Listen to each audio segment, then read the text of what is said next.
Shalom everyone. This video is to support the study of Daily Zohar 1939. 1939. It's very hard to explain it in words, so I made this video.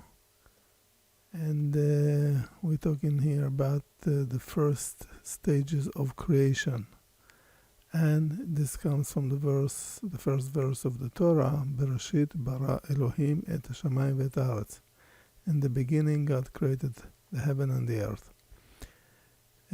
So, from the Zohar tells us that there is a point, a concealed, hidden point that incomprehensible. We cannot understand what it is, but there is a point that is called Zohar.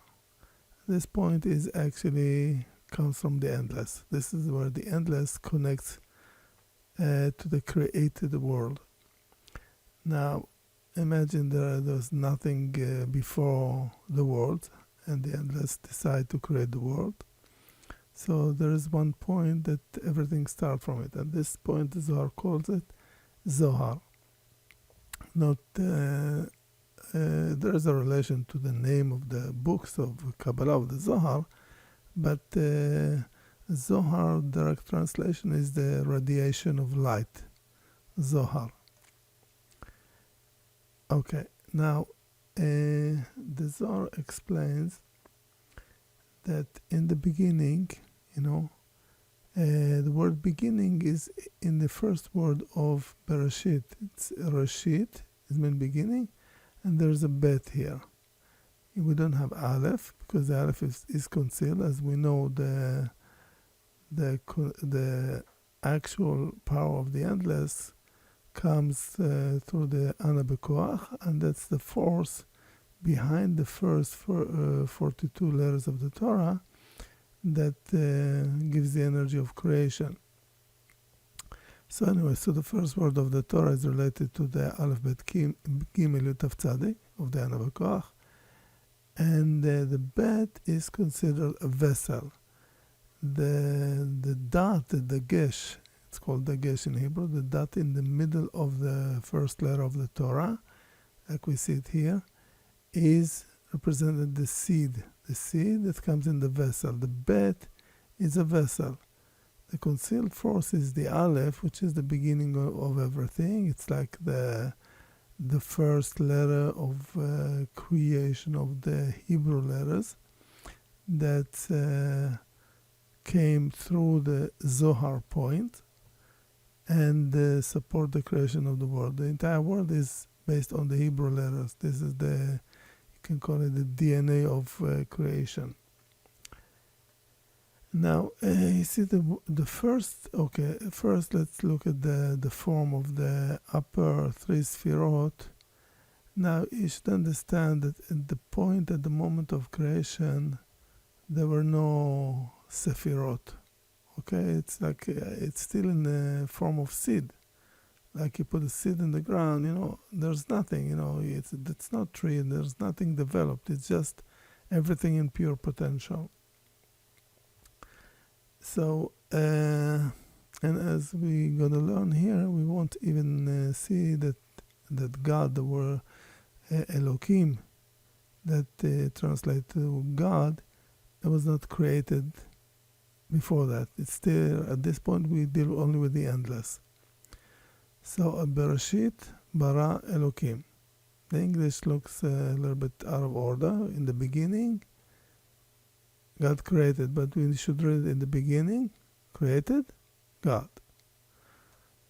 Now, we see, so the top level that comes to the Zohar, this is like the point of Keter. And then the next step is creation, the force, the creative force, the power, the potential, the light of the endless is in Chokhmah, and Chokhmah is actually created. You see the word here, bara, means created, and the first three letters of the Torah is also Bet Resh Aleph, bara, Bet Resh Aleph, Bet Resh Aleph, it's the same letters. So it's also created. So there is a process of creation, and you see the seed and the vessel. And it comes here, the force created. And what it created? It created God. But before we go there, we need to understand that there's another stage, and I'll explain that in the next slide. But before that, let's look at here. Okay, we see the word Bereshit. We see Resh Aleph Shin. That's the word for head, Rosh, head. And the other letters, Bet Yutaf, means bite. So we see the head, which, the seed of everything comes from the head. And bite means home, house, a vessel, basically. So, and this is actually from the Tikkun Zohar, I believe Tikkun 56. It tells us like Bereshit means Rosh Bait. And the Tikkun Zohar is 70 Tikkunim, 70 explanation, or foundation, you can call it foundation of light. It relates to the first word of the Torah, Bereshit. And Rabbi Shimon explained 70 aspects of this word. And by the way, the word for seed in Hebrew is Zera, Zayin, Resh, Ayin. And Zayin Resh, the two letter of Zayin Resh, is 207, means light. And Ayin, the letter Ayin, has numerical value of 70. So seed, you see there's a light and 70, means that the light that creates the 70. So from one seed come the seven sfirot, that basically the process and the manifestation, Zeir Anpin and Malchut. We read in Isaiah 40, chapter 40, verse 26, lift up your eyes and on high and see who created this. Okay, the English translation is always corrupted because it really, without the Hebrew letters, we cannot reveal the secrets. And this is the Hebrew verse, the verse in Hebrew, Sumarom Enechem Uru Mi Bara Ele. And if you look at the letters, you see the Bara, Ele, Aleph Lamed Hey, and the Mem and the Yud. This is the Mem Sofit, Aleph Lamed Hey, here, and the Yud Mem here. This is the regular form of the Mem. This is the final form of the letter Mem. But you see the Yud and the Mem, Yud and the Mem. So, and here the Mi represent Bina. So everything created through Bina. Now, we say Keter Chochmah and Bina. When Bina was created, the God was actually created. The God, Elohim, is the force that represents Bina. Because Elohim is the aspect of left column, the creative force. That's why the name Yud Kei Vav Kei doesn't appear in the process of creation. We see the name Elohim 32 times actually in the process of creation. It's also significant, but not for this lesson. So the world was created, the whole 7 days, 7 Sefirot, 7... the aspect of 7 created with the force of Elohim from Bina. Okay.